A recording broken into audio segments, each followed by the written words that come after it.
Et si vous deveniez propriétaire d'une île sur la Loire? Un petit havre de paix au prix de 700 000 €, sans voiture, sans bruit. Et pour s'y rendre, le bateau est évidemment indispensable.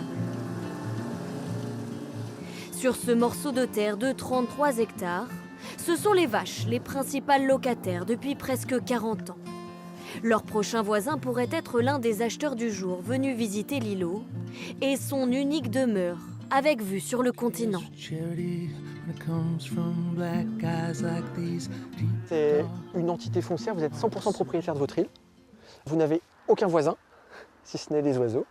Vous êtes vraiment tranquille chez vous. Il y a une notion d'insularité et d'autonomie qui intéresse les acheteurs, avec un très joli bâtiment quand même du 19e siècle.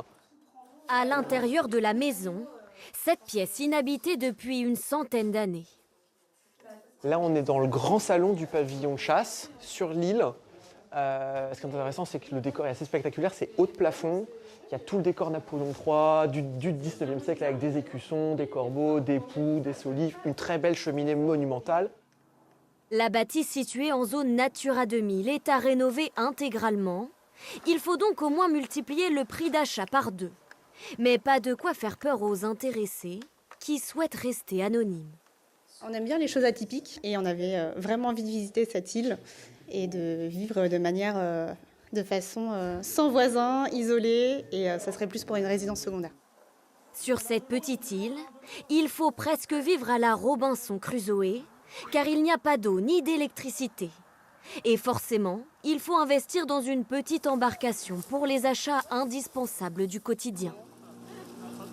Ça fait partie du charme, ça fait partie du mode de vie que ça implique, de la qualité de vie, de prendre le bateau, d'avoir un moment de calme et de poésie sur la Loire, c'est pas mal.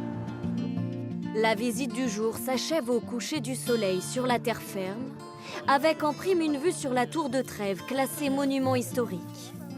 De quoi faire rêver d'éventuels acquéreurs.